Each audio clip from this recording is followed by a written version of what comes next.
प्राणर प्रिय श्री श्री ठाकुर मोर श्री श्री लक्ष्मी माँ श्री श्री बड़दादा आजिर आचार्य ठाकुर परिवार समस्त चरण रे मोर कोटि कोटि प्रणाम।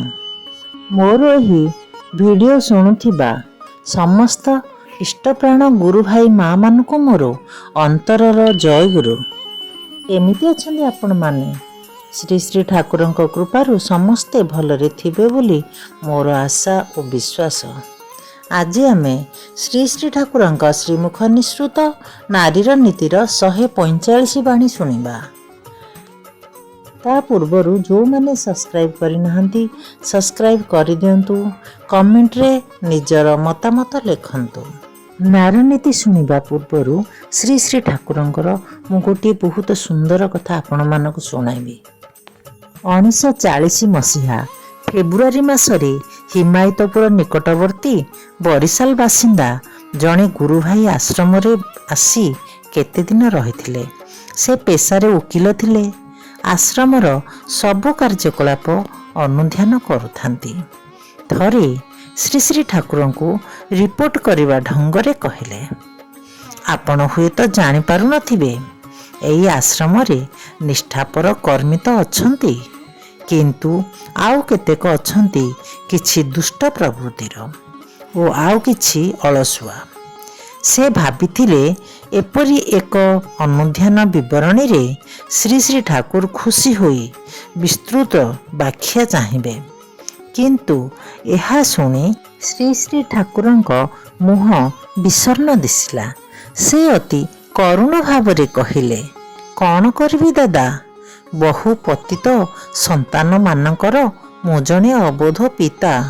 आपण को जदि ज्वर हुए चिकित्सा करी भल कराइबी ना घर बाहर करदेवी।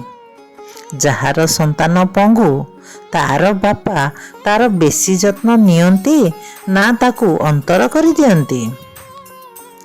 श्री श्री ठाकुर कहती, समस्ते मोते मोर अन्य रूप लगती। मु काहाकू निज ठारू अलगा करी भाभी पारे नहीं। चोर अभाव जोगु चोरी करे, चोरी करिबा तार स्वभाव नुहे। मोर काम हेउछि सेही मंद स्वभाव को ताको विरत करिबा। एठारे समस्ते तैयारी हेउछंती। निजर देहर मैला छड़ाइबाकू हेले केते संतर्पण रे ताहा कर, सेहीपरि करिबाकू हेबो। गोटे मनीष पाई जदि गोटे साम्राज्य त्याग करिबाकू पड़े तेबे मु प्रस्तुत। जय गुरु। शुणिले तो ठाकुर कर केते भल पाइबा। आमे से परिमाण आमे भी ठाकुरं को भल पाइबा देले आमे तांकर ठाकुरंकर आम प्रति भी भल पाइबा बुझी परिबा। आमर ठाकुरं प्रति भल पाइबा अभाव हो जाउची, सेथिलागी समस्ते भाबंती आमर ठाकुरंकर कृपा आम उपरे नाही। अरे ठाकुरंकर कृपा आम उपरे बहुत सारा अछि, आमे टिके नजर दे देखिबा ही दरकार। एबे मु श्री श्री ठाकुरंक श्रीमुख निसृत नारीर नीतिर 145 बाणी आपण मानक आगरे तोली धरिबी। नारीर नीति 145 बाणी। विवर्तन रे पाइबा। पुरुष स्वभावतः नारी प्रति आकृष्ट थाए, तेणु नारीर स्वभाव पुरुष ठारे प्रतिफलित और प्रज्वलित होई पुरुषर वैशिष्ट्य को उद्दीप्त करे। आउ नारी ताहार विवर्तन रे अनेक गुण रे पुरुष निकट रे ताहा ही पाई थाए। बाणी संख्या 145। पुणी थरे विवर्तन रे पाइबा।